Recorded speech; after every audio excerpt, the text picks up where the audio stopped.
fiercest critics, including some who said that if Trump won, democracy would disappear, are going down too. It was the first time we have seen him in 7 years. Trying to mend fences with a trip to Mar-a-Lago Friday, MSNBC hosts Joe Scarborough and Mika Brzezinski. We didn't see eye to eye on a lot of issues, and we told him so. What we did agree on was to restart communications. Trump tells Fox Digital, I'm not looking for retribution. I am always looking to give a second and even third chance, but never willing to give a fourth chance. That is where I hold the line. What a difference a few weeks makes. His obsession with Hitler that has now come out. Well, we're just going full on Hitler. I can go back and talk about Nazi Germany, and I do it without any concerns whatsoever. Let's bring in our panel here. Ben Domenech, editor-at-large for The Spectator, host of the Ben Domenech podcast on Fox News Radio. Matthew Continetti, fellow at the American Enterprise Institute, and Julia Manchester, national politics reporter for The Hill. Ben, there is this sense that there are game-changing picks here as far as stirring things up. And how much capital will the president have to get these across the finish line? Well, I think he's going to have a lot of capital, and I think he's going to need to spend some of that capital on some more than others when it comes to getting them across. I know that there's already efforts that are underway, for instance, to get more support for Matt Gaetz out there, reaching out to attorneys general across the country, trying to get more Republican backing for him. Obviously, he has perhaps the most questions to answer, but not all of these picks are going to be easy. I think the president is making these choices based both on loyalty and based on his interest in shaking things up. He doesn't just want to accept what Washington thinks he ought to do. He wants to consider it. And if he lines up with Washington, that's fine. But more often than not, Which is what he campaigned on. Yeah. To be fair, all of these rallies, all of these places, he said exactly that. And I think that this is living up to that promise in a lot of ways. But the one thing that I do think matters more than anything else about these picks, and it's something that I think is on the minds of a lot of senators, is their capability in handling the job. Meaning, can this person, beyond their personal loyalty to the president, beyond their personal affinity when it comes to the voting electorate that gave him such a sweeping victory, do they have the capacity to go into some of these very complex bureaucratic situations and get the job done at the level of performance that he has promised? Yeah. There was this deleted tweet about the New Yorker, staff writer Jane Mayer, claiming that Mitch McConnell told the Trump team there will be no recess appointments. You know, I had Senator Clinton on here talking about that, trying to recess appointments are when the Senate is adjourned, pass interim Senates for up to 2 years, really, one of these cabinet positions. And he said that was not the goal, that's not what we're trying to do, but didn't rule out what happened. Where do you think we are? You know, right now I think that's the test, obviously, for people like John Thune. It's really his first rodeo, if you will, with Donald Trump as president-elect for the second time and for himself as Senate Majority Leader. And I don't think it's just the recess appointments that are really the test. It's a lot of these nominees as well.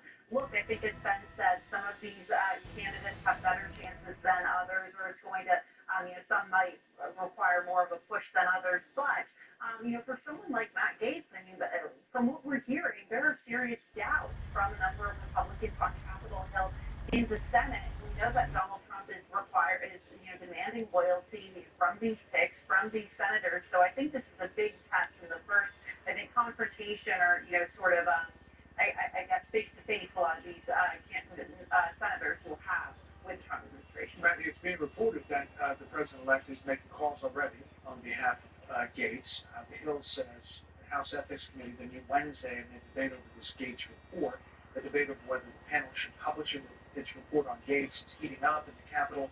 Lawmakers from both parties are calling for its release for the sake of transparency and ahead of confirmation hearings, while others, including Speaker Mike Johnson, argue the final product should remain private because Gaetz is no longer a member of Congress. You know, the House Ethics Committee was not going to be Wednesday. It is now. So we could be seeing some action from them. Sure, this is the most high-profile confirmation fight we're having right now, but a few things are important. What you say, Brett, Trump is all in on the pick, which means he's going to be lobbying people. Another thing that strikes me is Matt Gaetz is famous for playing the outside game, being a presence in the media, but since the nomination, he's been playing an inside game. We haven't heard much about him. because I think he understands he has a lot of work to do. But more broadly, the way to think about these nominations is look at the two most important statistics from the election result. One, incredible levels of dissatisfaction with the direction of the country, and two, an incredible desire for change. That's what people were voting for, and so I think for a lot of voters, they expect Donald Trump to shake up the system, even if many people in Washington, D.C. and the media were too distracted by Kamala Joy campaign to pay attention to what Trump was saying and stuff. You know, I had Ricky on earlier talking about the mandate, where it is.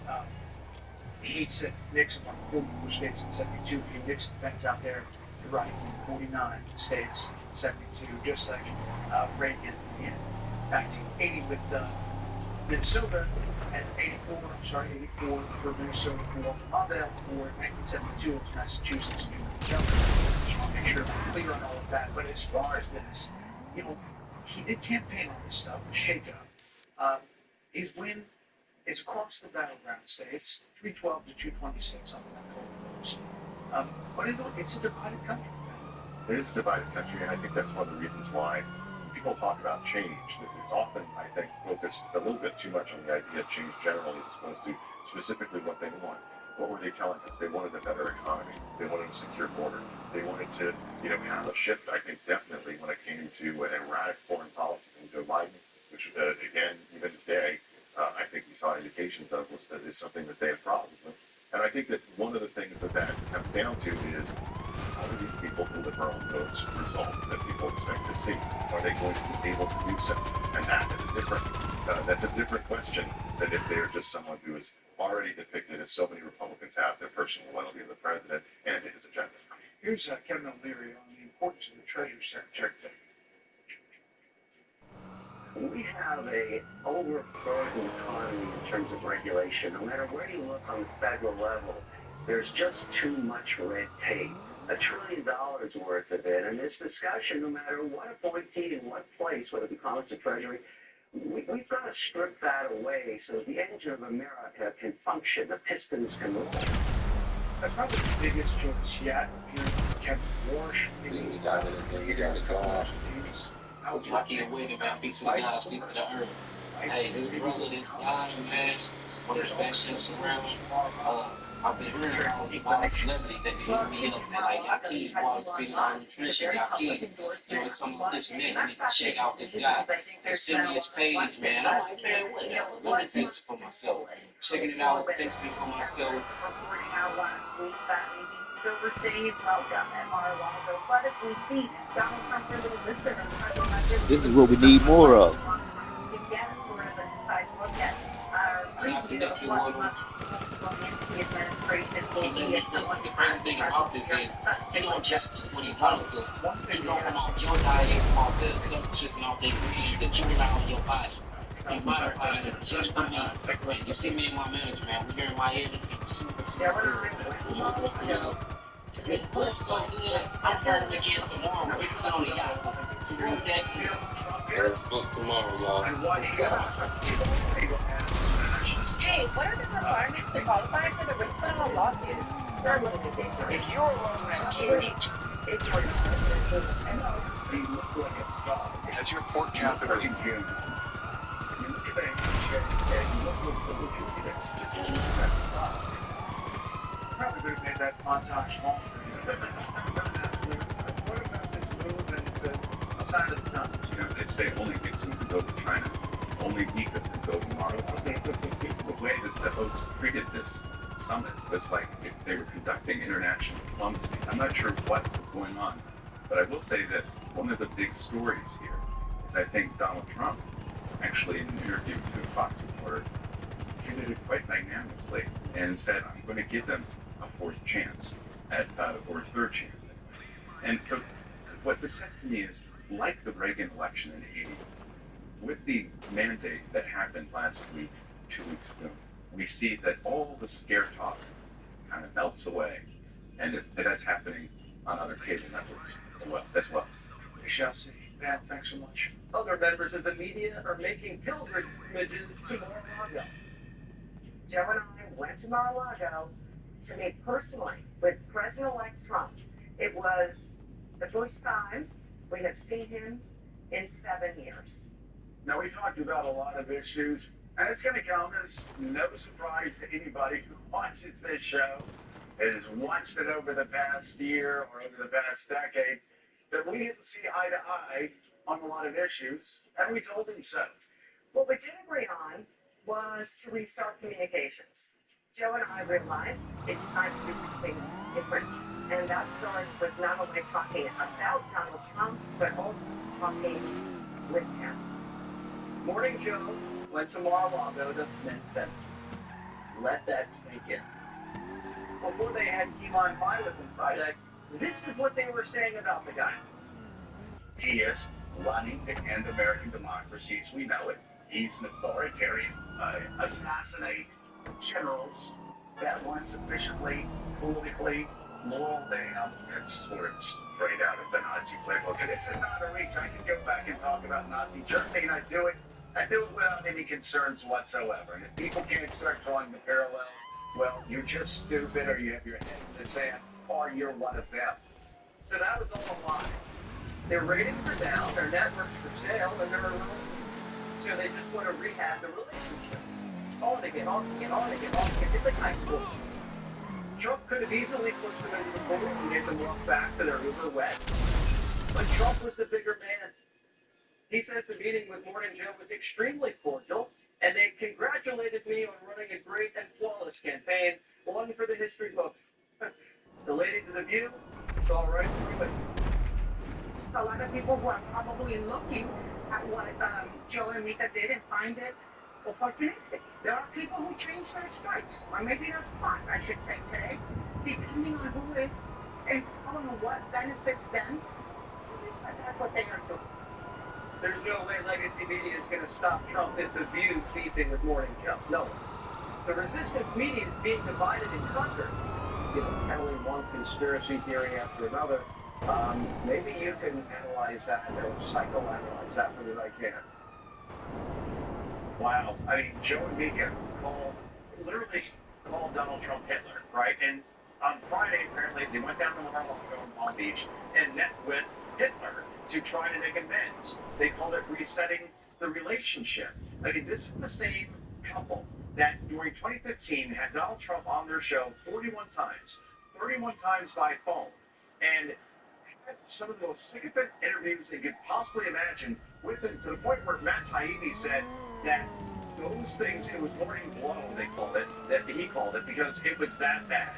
And then Joe Scarborough turned on Trump because Trump apparently was considering him, reportedly, I doubt it, but for vice president. And when that didn't happen, then Scarborough, because he loves access to power, was suddenly so offended by this that they turned on Trump for the next 8 years. And then after Trump wins this election so resoundingly, as Leo pointed out, now they come crawling back because the ratings weren't there, and Joe and Mika love nothing more than access to power. So that's why that happened. Overall, legacy media, Sean, is completely dead. Joe Rogan, podcasts, other shows like yours on radio, 650, 75, 700 stations across the country. Suddenly, that is down. 750, thank you. It keeps getting bigger. I can't keep track. The point is that CBS, NBC, MSNBC, which is going to be strong. Well, coming soon. That's not the way to go anymore. If you want to reach people, you go through X, as an example, which is run by Elon Musk and is doing a phenomenal job. Because 80% of that staff is at Twitter, and it runs just as well there than it did before. Wait till Elon Musk and the big folks will be getting the government and start saying Did you know that not all babies that are born prematurely are having that you just talked about, Sean, as far as remaking the world and our country the way it should be run, which is efficiently without all the beef. What's your thoughts, Leo, on liberal Joe and Mika? It's an embarrassment. And you know what? This is the one time I agreed with that woman. Her name is Sonia Deville. She was the woman. This is genuine. It's all about bad ratings. They're getting destroyed. MSNBC is being destroyed. And I find it humbling and, pretty much of a hero's welcome on the part of Trump to invite them there. But I think it's embarrassing. Now, I'll tell you right now, these guys will turn on Trump immediately. So I'm telling you,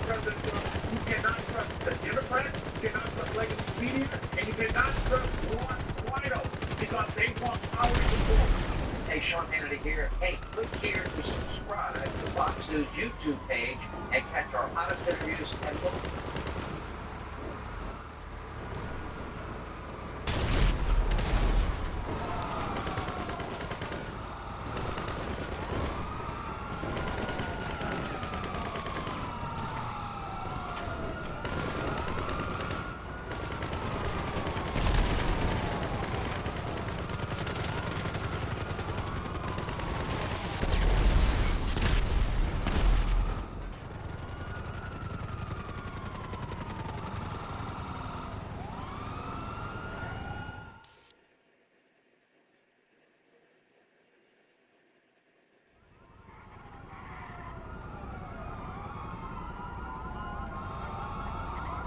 Ben Carson, the black dude. Nazi. Ben, you really think it's all of them? It is. But Ben Ramaswamy, Indian dude. Nazi. Ben Carson, the black dude. Nazi. Tim Scott, the black dude. Yep.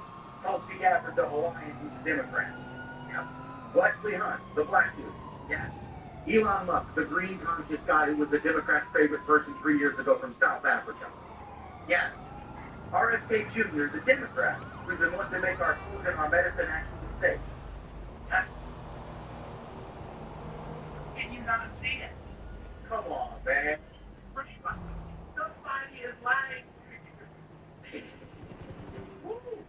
Look, I was raised by liberals, but I'm glad I wasn't raised by this liberal, okay? And I'm also thankful that my liberal parents actually allowed me the freedom to think for myself. I tell you what, this dad right here is going to be real lonely in the nursing home by himself. He decided to cut off his kids financially because they didn't support from my parents.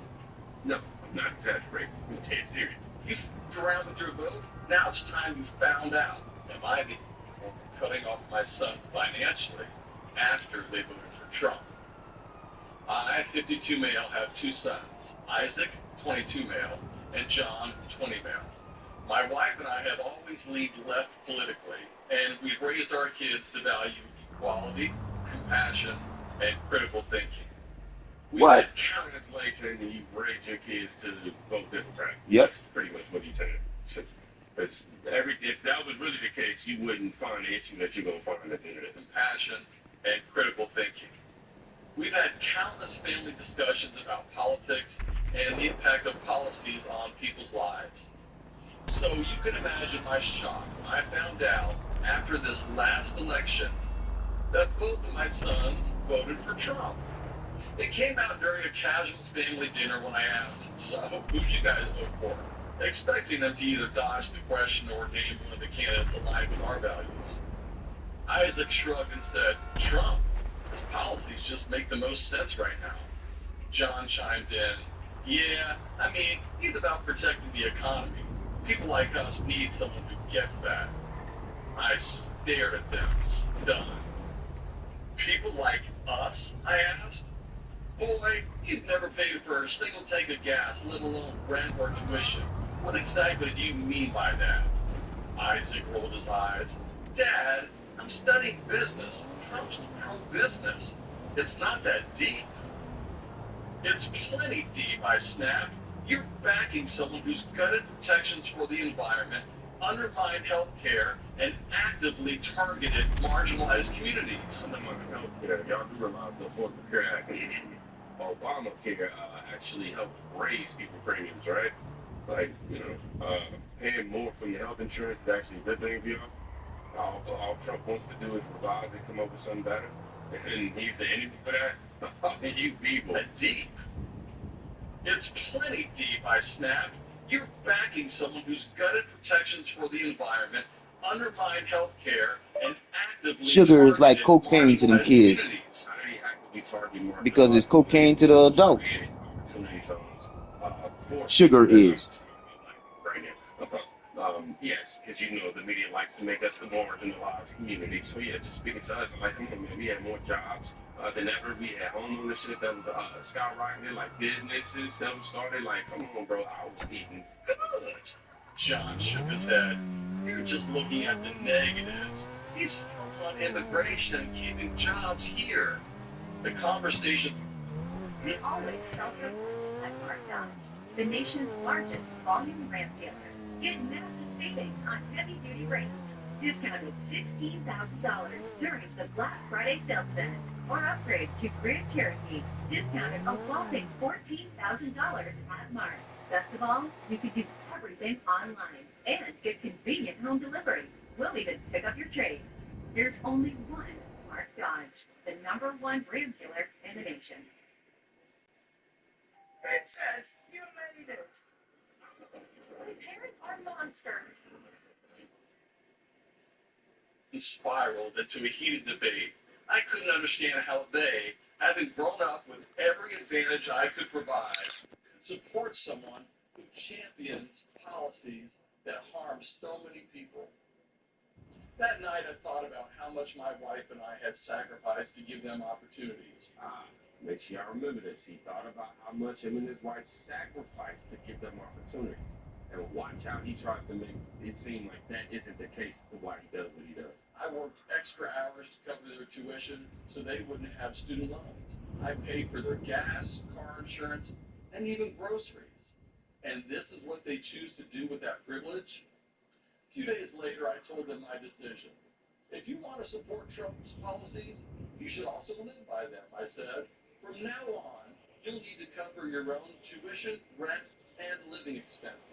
Maybe then you'll understand the real-world impact of the policies you are endorsing.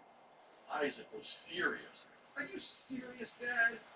You're just cutting us off because we disagree with you politically. It's not about disagreement, I said. Oh, it's definitely about that. You quite literally just said, I thought about all the struggles and opportunities I tried to get on the road. Yeah, and now you're trying to say, oh, it ain't about that. Look, bro, what? You salty because Trump ain't, I'll wait till they disagree with you politically. It's not about disagreement, I said firmly. It's about accountability. You voted for someone who's against student loan forgiveness, so take out loans. You support someone who doesn't believe in raising the minimum wage. So get a job that pays what it pays and figure it out. John looked hurt. You're being petty. This isn't how you change someone's mind. This isn't about changing your mind, I replied. It's about giving you a dose of reality. FAFO ain't just some cool hashtag you and your little friends use. It means there are consequences to your actions. Political choices have consequences. You're adults now. It's time to act like it. You f***ed around with your vote. Now it's time you found out. My wife thinks I'm being too harsh. She worries this will damage our relationship with them long term. She said, they're young. They're still figuring out their beliefs. Beliefs have consequences, I told her. They made a choice, and now they're learning what that choice means. Some of my friends agree with me, saying it's a fair wake-up call. Others think I'm letting politics come between family and being unnecessarily cruel. So, am I the putting my son's financially those their political choices? You know, you got a good point. I don't think you're the asshole. I think you're going to let them find out they fucked around with their vote. And voting has consequences. And I do want to say that this video was tweeted with the caption that the reason that the Democratic dad is smart. Y'all smart, okay? Smart. Right, dog. You ain't the agreement that you made. No, political agreement. Man, you're not doing policy. The agreement that you made with your kid, you got to think of the Trump and now you think that teach them a lesson here. Now it's under your agreement that you had done. It's just what you do. What do you think now? No, you got to start with.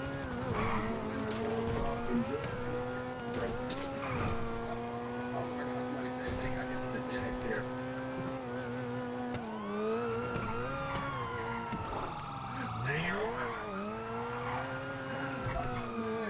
Somebody said, his wife put a fucking movie in there. They're a pretty good choice. You're teaching children that they have to follow the rules. You don't have to walk around with consequences. You have to around and make them find out that if they don't align with you or in agreement with you, then they have to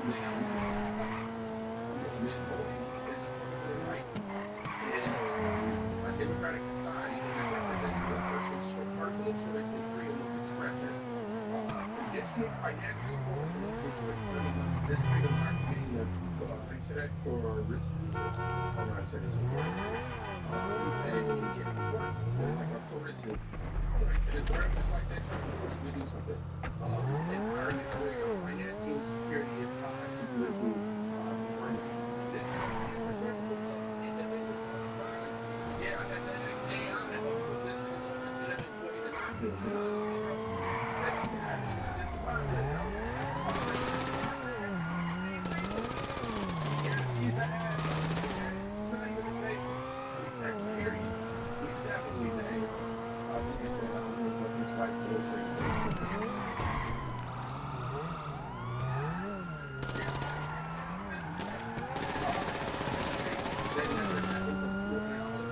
Somebody said it's never happened. We definitely knew that that was the father. That in a year really is here to look at and takes away the critical point of sex and I get they both got jobs. 15, 16, actually, we got them by that one part of you. Their share, if they worked it right now,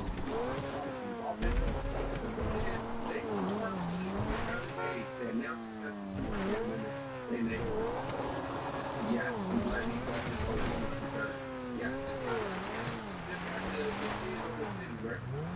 you know.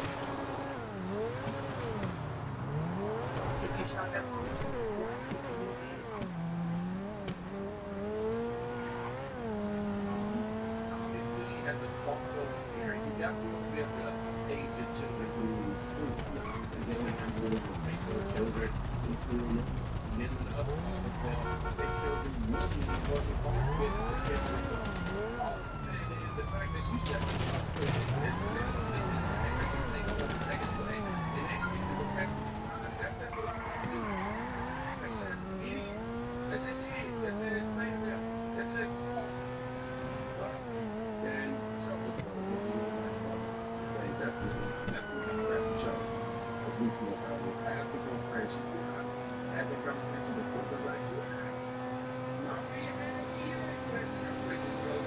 He went to the TV speaker.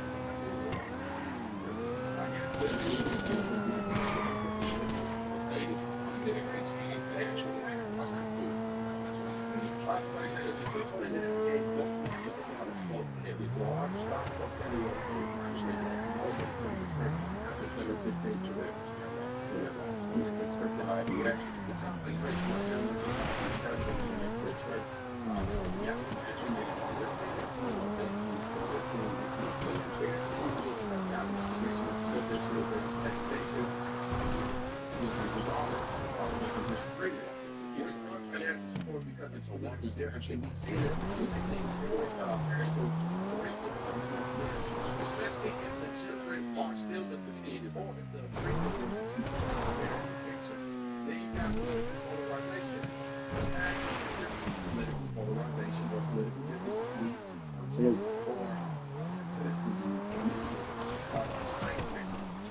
this can mess up some of the strengths understanding of understanding God. And we should try to be in spaces where diverse opinions can be